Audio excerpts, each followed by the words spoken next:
સ્વાગત છે ભાઈ બહેનો ફરીથી એક કોમ્બિનેશનના કિચનમાં. આજે આપણે બનાવીશું પ્રોટીનથી ભરપૂર, કેલ્શિયમ ને આયરનથી ભરપૂર. શું છે એવું? ટોફુ. ટોફુનું શાક બનાવવાના છીએ આપણે. તો ચાલો ટોફુનું શાક બનાવવાનું શરૂ કરીએ.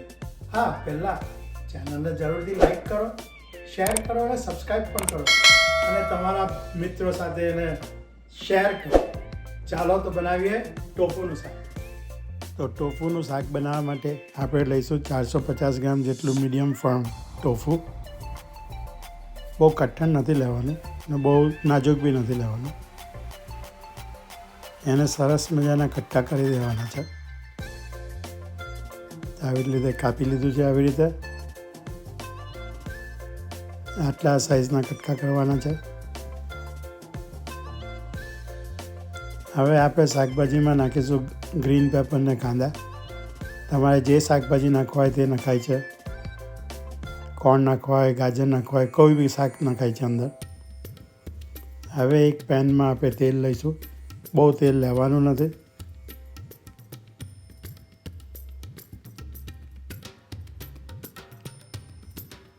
હવે આપણે એમાં ટોફુ નાખીશું.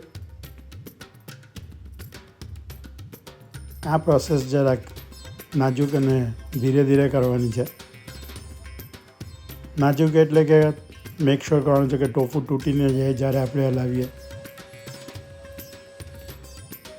આને એકચ્યુઅલી જેમ આપણે ભીંડાને શાક બનાવીએ છીએ કે એને ચારે બાજુથી કડક થવું જોઈએ, તેમ ટોફુને બી એવી રીતે ફેરવવાનું છે કે ચારે બાજુથી એ થોડું કડક થાય.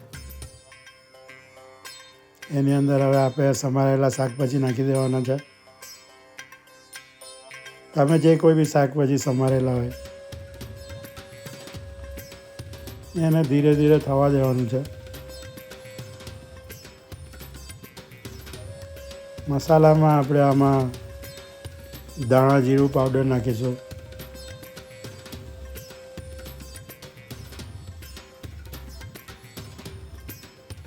હળદર, લાલ મરચું, એ જે સાધારણ મસાલા કરતા હોય તે આપણે નાખવાના છે.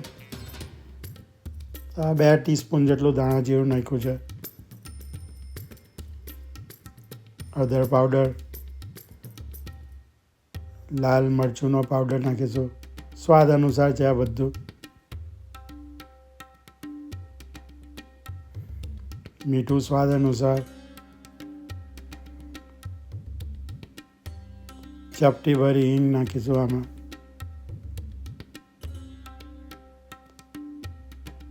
હિંગ અમે મોસ્ટલી બધા શાકમાં નાખીએ જ છે. આમાં આપણે પાઉંભાજી મસાલો બી નાખ્યો છે.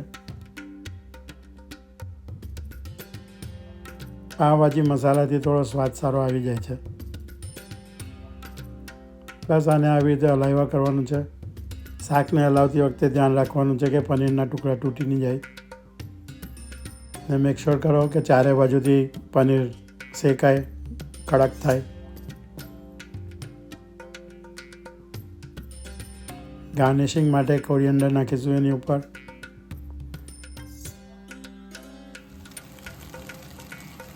સરસ મજાની સુગંધ આવે છે. ટોફુ બી સરસ મજાનું કડક થઈ ગયું છે. આની ઉપર તમારે લીંબુ ભભરાવવું હોય તો લીંબુ બી નખાય છે. જરા ખટાશવાળો ટેસ્ટ સારો લાગે. આપણે નથી નાખ્યું એમાં. થઈ જ ગયું લાગે છે.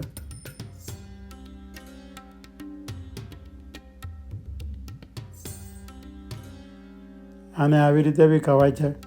કઈ વસ્તુ જોઈતી નથી, જેમ કે પરોઠા, નાન.